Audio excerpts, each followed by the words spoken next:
Hey everyone, and welcome to the Illumineers Quest podcast, where we talk everything Lorcana. I'm Zach. And I'm Jacob. And thanks for coming on this journey with us today. So today's episode is going to be a little bit of a recap of the launch weekend of Lorcana for us. A little bit of reflecting. It was an insane weekend. From unboxings were crazy. The league, we went and played at the opening night of the league Friday night. That was crazy. Building decks, really fun. Fun all around. It was wild. I mean, it was so much fun. I think there really wasn't a slow moment. It was just all, if you were finished doing one thing, you were doing the next, and it was a lot of fun. Did it meet your expectations? Yeah, of course. It was some of the funnest opening I've ever had in cards, for sure. So, and we'll get into that, obviously, but... I guess the one thing that we didn't say we were going to talk about, but we have to discuss here, just to say how fun we think this is and how big it could potentially be. Your brother and dad were both wishy-washy about wanting to get into it, and then after about 15 minutes of watching us, they were both like, all right, we're on board. And then they both ended up getting some stuff too and playing with us all weekend as well. Yeah, and my dad's hooked now. So. Yeah, it'll be fun. So, yeah, we wanted to start off with just like the pulls and unboxings we did, because that's what we did first. We got all the stuff and we obviously unboxed it all. We made some YouTube videos, so if you want to see the unboxing of the booster box, the starter sets, gift set, Illumineers Trove, all of the the goodies that they have for Lorcana, check out our YouTube channel at Illumineers Quest, and you can check out all the unboxings. But I mean, you have to start this off. You have to tell us how it went for you. It went really well. I mean, and the cool thing was that was genuinely our first impressions. All those openings are of the boxes, so that was the coolest thing to capture. But did you get any good pulls? I did get some good pulls. Early on I pulled the foil Whole New World, and that was kind of what started me off. I don't know how that card is doing value wise, but it was the coolest one in my opinion. Yeah, honestly, I would agree. I think that's probably one of the better arts, like especially the foil art, like the fireworks. So for those who haven't seen it yet, the Whole New World is the song from Aladdin where they're riding on magic carpet across the sky with fireworks in the background, and the fireworks foil looks fantastic. So that's a cool one for sure. But get to the big one. We can tease it here if they want to see it if they want to see the pulls, they can see it on the YouTube video. But give us the goodies. So I forget what I pulled first. Was it the... I went back and watched it. It was the Elsa foil. So Elsa Legendary foil. That got us all pretty hyped, and that was just the beginning, really. That one I didn't know. Like, some pulls I knew that I was getting before I got them because I could see a little stuff in the background. But that one came out of complete nowhere. I had no idea that was going to happen. And that was the first box we opened. Like, we had opened the starter decks, which only have one pack. We opened the Trove and the gift set, which was like 10 packs combined, or like 15 packs with all the starter decks and everything. But we really hadn't opened that much before that box. Like, that box was the first time we really started getting into packs. Yes. And you got the big boys right out of the gate on the first box. Yeah, and then what came after the Elsa was insane. It was the Hades Enchanted. Yeah. That was nuts. So we said going in to the unboxings, we were hoping for one Enchanted total. That's, between the both of us. Yeah, we were hoping to get one. Just based on the pull rates we had seen from other YouTubers and stuff, it was about like 1 in 4 boxes. And so we were like, okay, chances are we're going to end up with one. And if that's good, we do. Great. Awesome. We got one. But we ended up with 2.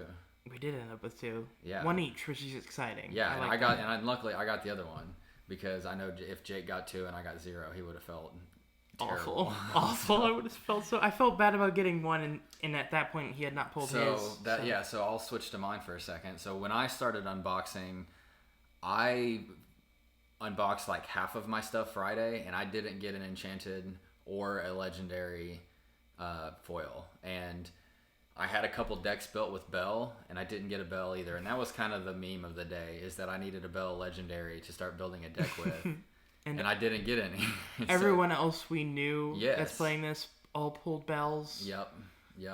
That is true. I forgot about that point, so we got to throw that in there as well. But anyway, so then Saturday came around, and we finished I finished my unboxings, and on my last box, I got a a Mickey Legendary Holo, Yep. or or foil, and a Enchanted Stitch. Yeah. So I went tit for tat with you there to kind of even the odds a little bit. But hey, so yeah, all things considered, I guess what we're getting at is we can't complain. We got a lot of cards. The last question I think to ask on this one then is the experience unboxing these was completely different because we were actually trying to build decks. Like we said on the first episode, we've never played these before.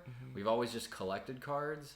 And so, you know, after 5 or 6 cases, not boxes, after 5 or 6 packs, is what I'm trying to say, packs, you have an idea of the commons and the art, and it's cool and new, but you're usually just going to the good stuff that you don't have yet.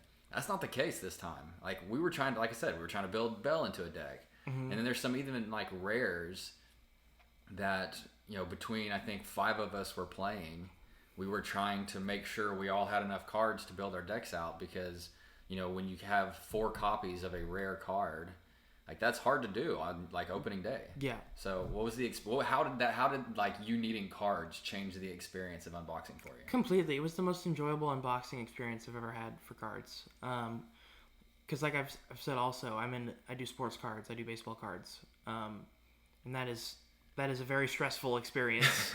So this was a complete change of pace and super awesome. I didn't feel bad even if I didn't get a legendary foil or an enchant in every box. I still felt not bad at all about my box.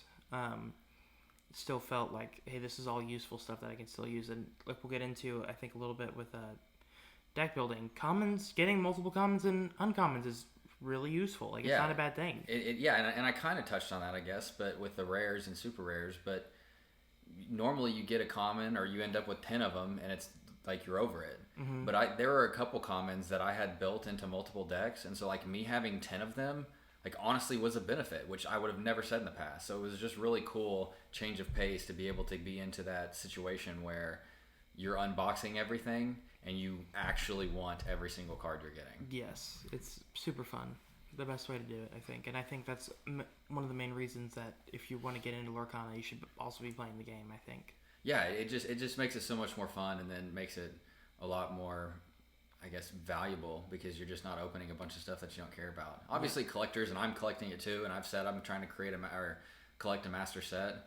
And so there's obviously you got to do a bunch of opening, and you eventually will get to the point where you have a lot more commons that you don't need. But you know, that's the collecting side of it. I mean, the playing side is completely different. And so speaking of the playing side, we went from unboxing to starter deck battles. The league that we played in Friday night for the first night of our local league was doing a starter deck battle, and so we said we're new to TCG, we're new to Lorcana, just stick with the starter decks and get the hang of it and go from there. What was your experience playing the starter decks with everybody?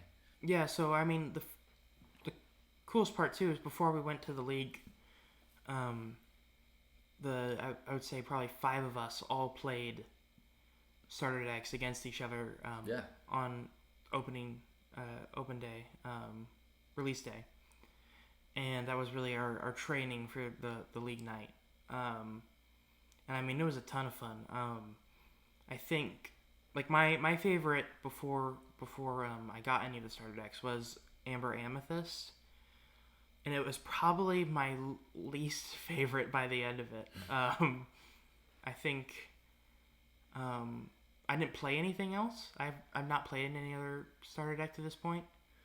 I kept playing Amber Amethyst. You opened you got to clarify. You got all 3 starter. I got decks, all 3 starter you decks. Opened them all, right? Yes, I did. I just wanted to I liked a little bit of what Amber Amethyst was doing, so I think we both can agree at this point that Amethyst is really fun, and it's just hard. I don't feel like it pairs well with Amber necessarily. So that's kind of a hard one. But so there was 5 of us playing, and like I touched on earlier, we got your dad and brother involved when they initially weren't hooked yet, but they got hooked fast. We played everybody. So I was playing Ruby Emerald for the most part. I think that's the most flexible starter deck to start off with. And it was really fun. I mean, you know, you learn the rules, you kind of stumble along the way. It's like, hey, is this how we do it? Is this how we do it? What's this actual rule? But it was really cool. And, you know, there were a couple cards that, you know, Jake and I had gone through, and thought would be like really powerful, or like were our key cards that we wanted to play with. And one of the cool things about the starter deck battles for me was like Mad Hatter, for instance. Yeah. On the Emerald set, had completely skimmed over him. Had not paid attention to his abilities or his card much at all. And so for context, Mad Hatter is a 5 cost, 3 lore card, and when he gets challenged, he gets to draw a card. Yeah. So ability, a lot of lore, and not super expensive. 5's obviously getting towards the end of the game. It's good value. But it's not a 6 or a 7 or an 8. I feel like once you get to 6, 7, 8, then you're really getting into the higher cost. So the point of that, cool card. Missed it. And so playing with the starter decks gave us exposure to everything that we hadn't necessarily gotten to yet. Definitely. And I think one of the other big things that starter decks taught us was what to ink and not to ink. I think was like the biggest thing is really adapting to that play style and learning about. I think inking was the biggest thing about it.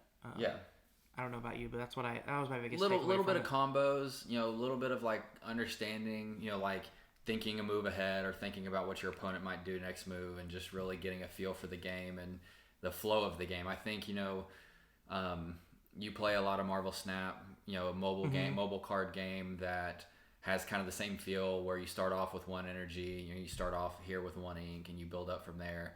I've played a little bit of Snap and a little bit of like Clash Royale, which is another mobile game, which has the same thing where you have a bunch of cards. They have different power levels and energy levels, and so you have to really figure out the way of the flow of the game. And so I think we had started to get a feel for the flow of the game at that point too.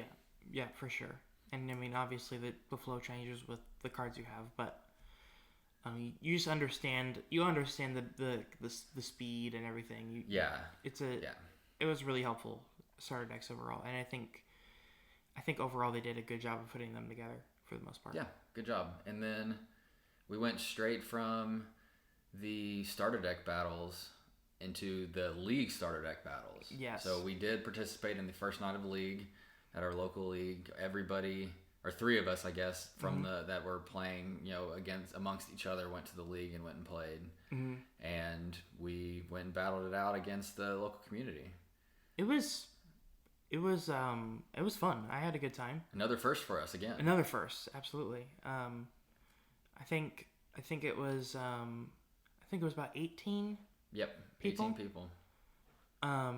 All playing Lorcana. It was super fun. They had like the instructional video playing, added the ambiance, I guess. Playing some Disney music.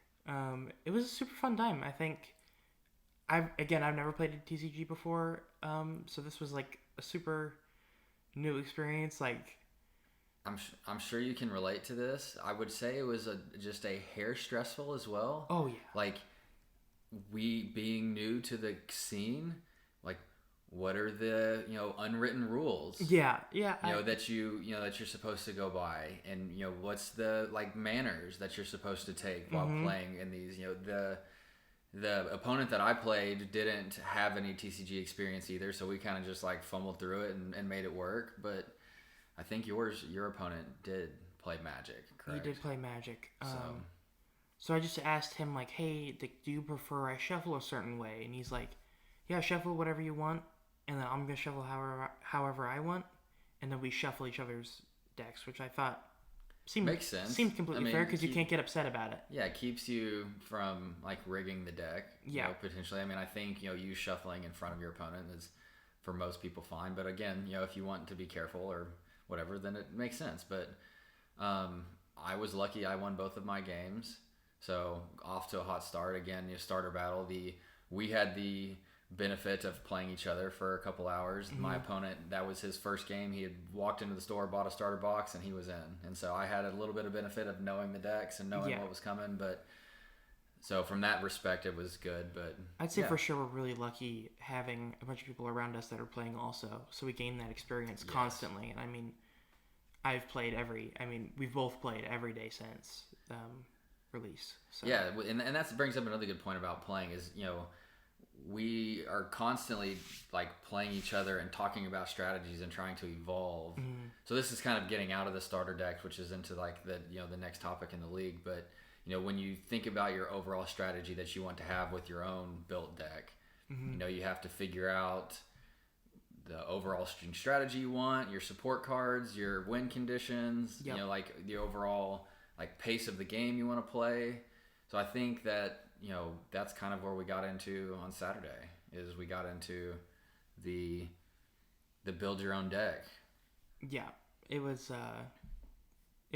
I mean, build your own deck was insane. I think that's what you were looking forward to most, wasn't it? Absolutely. I think like before release, I was just looking at all the synergies mostly, like what would work well with, like what cards would work well with each other, and so deck building was the part I was looking forward to the most. And my first few decks I made were not great. I just thought I thought there were so many things before release that would be better than they were, and it's like a lot of these things are overrated. And then I basically cracked a little bit of a code later on. I don't know if you want to get into that. Yeah, we will a little bit. I think for me, it was kind of the same deal. Like looking back, on the app, I had a ton of decks built, and most of those weren't ones that I initially wanted to try. And so there were a few that I actually built out with the cards and tried. And I would say I had a little bit of success, but I definitely found holes in the overall strategy, or what your opponent could do. It's hard to again like gauge the pace of play and gauge what your opponent's going to do when you've never been in that environment. So seeing the way that your opponents play, or kind of getting a feel for what they want to do after a couple turns, helps you figure out like, oh man, I need to be able to counter that, but my deck doesn't have anything to do that. I think we both kind of had an epiphany moment like that, where we're like, well, it works, it's okay, but it's definitely needs a lot of improvement. Yeah, and it was fun as everyone, all five of us playing were like, we were just learning together, we were all working together was the coolest part. So if you do want to play and you want to learn, I highly recommend having a group of people to bounce ideas off of and to level each other up. Even if you don't have somebody local, or like a friend that wants to play, like go to your local card shop and join the league and do the same thing there. Or I know there's a bunch of Discord communities online that are popping up that are, doing tips and tricks and helping stuff out. And so, highly recommend that, because we have leveled each other up a lot already. Yeah, I think we'd be quite a bit behind if we did not have each other in this, for sure. I think I'd still try and be figuring out deck building at this point in time. Another little bit of a reflection point here, but in respect to the deck building, I think, so when we started this off in episode 1, we both said we were noobs, and we were going to learn along the way with everyone. What would, at that point, what would you said your skill would have been, or your knowledge of the game would have been? Like getting into it? Yeah, before we started playing, just reading the cards and going through the app and understanding the deck, what would you have said at that time? Not now, not reflecting on it what it was, but what would you have said you would have been at? Say I would have, I think I would have said I knew the basis, I knew the base. I knew the base game, and I knew basically every card. So 5 or 6 or 7? What would you 1 out of 10? Yeah, give yourself a rating. I'm going somewhere with this. I'm saying a 6. Okay. Now, reflecting on your knowledge at that point in time, what do you give your knowledge of yourself now for that point in time, before we started playing? Probably about a 3 or a 4. See, and that's what I wanted you to say. See, I was the same way. We both thought we were getting there, and we were building that knowledge base, and we had a good idea of what was going to go, and we would just continue to build. But I think once we built those decks, so wrapping that back to the deck battle, build your own decks, we both hit a wall pretty hard, where we were like, okay, we need to really reevaluate and really understand the obstacles that are going to come at you throughout the game. Yeah, for sure. Overestimated some things, underestimated some things. Just completely, really, lots of learning, for sure. Yeah, and the the most impressive thing I think is that we just can like evolved really fast. Again, I think we have to credit that to us having a group of people to bounce ideas off at the time. But how many decks did you play yesterday? How many distinct ones? Because you, like you said, you found one pretty quick that was really good. But how many was it just that? Was that your second one? I think I played 3 or 4 yesterday. Okay.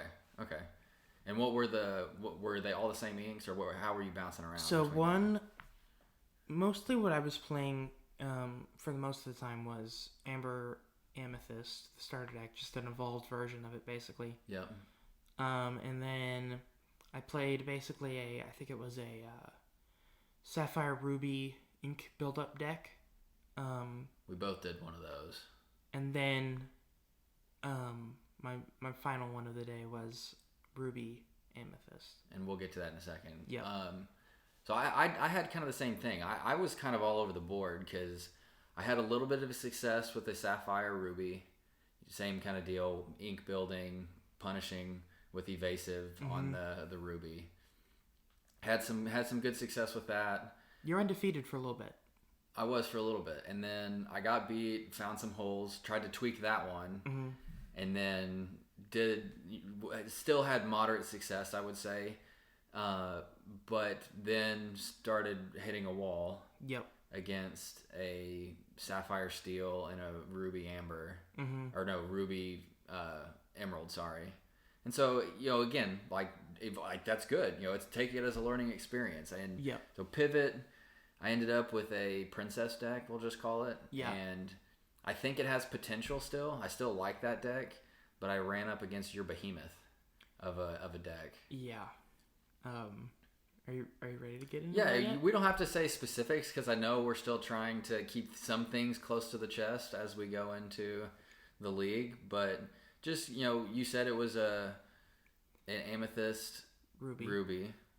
And I think the one thing that we can say that we were correct on from the beginning is evasive is really annoying to deal with. It's absolutely incredible.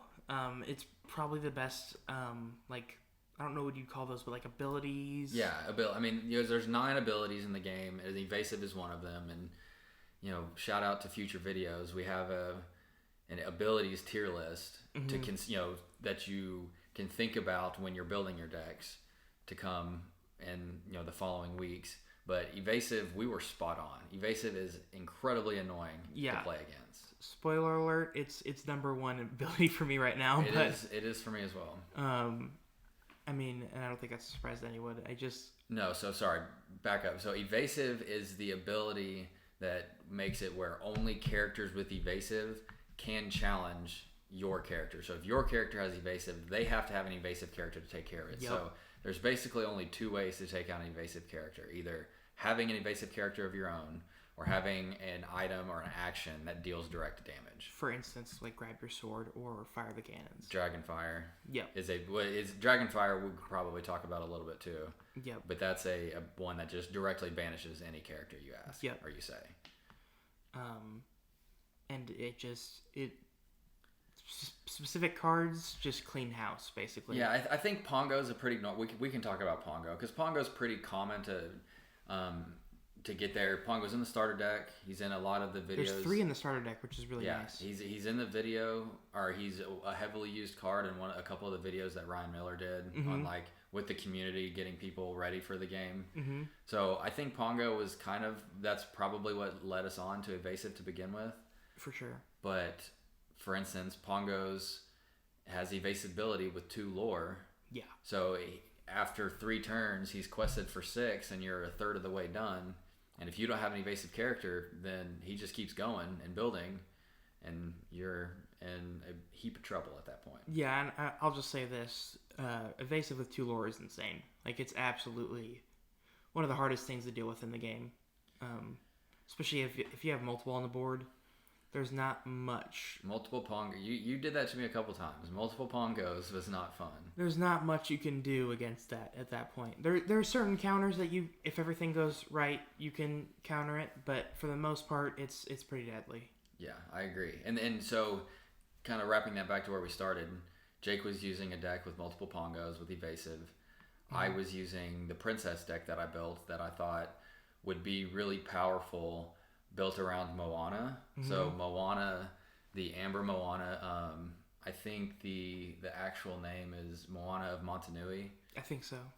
And what her ability is when she quests, and she has 3 lore, so that's a really powerful on its own, just a quest for 3 lore. But the ability then lets any other princess character ready back up after questing. Yep. So like you can quest all of your princesses on the board. So if you have Moana and Ariel and Aurora and Belle from, call it, Amber and Sapphire, you could quest for, call it, 6 or 7 probably between those, and then ready them all back up so they're no longer vulnerable to being attacked. Yep. The problem is that they have no way to deal with an evasive character like Pongo. Nope. And so, like I said, I hit a wall very fast and very hard, and Jake handily took it to me for the rest of the day with that deck that he had. Yep. All of us for the rest of that day were like, at that point, the deck I had was pretty unstoppable at that point. Yeah, so the point I think to take away from this is you have to consider every strong counter that is potentially out there. So obviously evasive might not be in the person's deck that you're facing. Yep.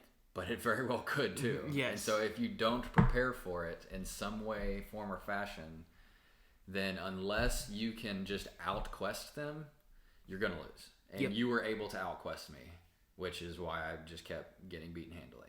Yep. And I think whatever deck you are making, this is probably my biggest deck building tip.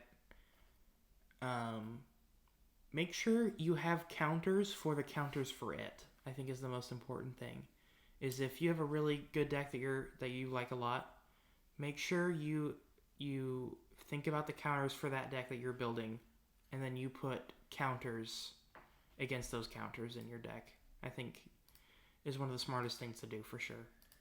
Yep, that I mean, again, just making sure that you don't have any holes in your deck, and if you have a hard counter that if they have X, Y, or Z that counters your card or your play style or your strategy, then you're in trouble. So you have to, again, build a well-rounded deck that has, multiple avenues potentially to go down to win the match. Yep, absolutely. Yeah, so I mean, I think the last point that I have is just the weekend was super fun. We had we learned a ton. We continue to evolve. I think the items and actions are super important. Obviously, we haven't talked a lot about them yet. So again, I guess I'm rambling a little bit, but quickly on the items and actions, the Dragonfire one seems to be a pretty big hit, I would say. Yeah. So Dragonfire is a 5-cost card in Ruby that instantly banishes a character. So, for instance, talking about counters and hard counters, like if you play a really heavy deck to get out Maleficent, for instance, because she's one of the higher cost ones, 9-cost legendary.